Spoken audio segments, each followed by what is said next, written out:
10.000 veneti in lista d'attesa ad oggi ed una popolazione di over 80 destinata a raddoppiare in 25 anni, passando da quasi 400.000 a circa 700.000 nel 2025. Sono solo alcuni dei numeri emersi nel corso del convegno promosso da ANAP Veneto a Quarto d'Altino dedicato ai nodi della sanità e dell'assistenza nel futuro di una società sempre più longeva.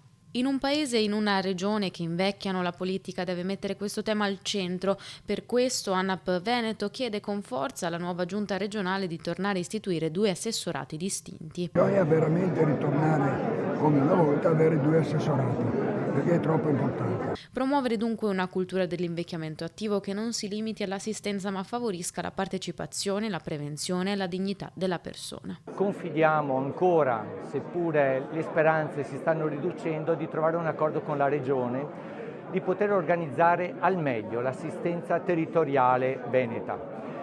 Come medici di famiglia siamo in prima linea, sia per quanto riguarda gli ambulatori aggregati dei medici, sia per quanto riguarda le case di comunità.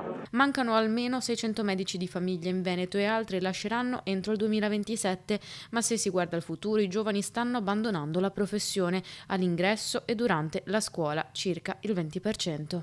Bisogna intervenire innanzitutto a livello culturale, in maniera tale che noi altri stimoliamo i ragazzi che crescono e che si approcciano alla scuola ad intraprendere un cammino formativo. C'è bisogno di questo piano perché solo invecchiando in modo attivo riusciamo a tenere lontano il rischio di arrivare a una condizione di non autosufficienza. Ci troveremo di fronte a uno scenario sul quale io credo oggi bisogna mettere in campo tutte le politiche possibili, ma consapevoli che non riusciremo a risolvere il problema. Siamo arrivati tardi alle soluzioni per arginare questo problema.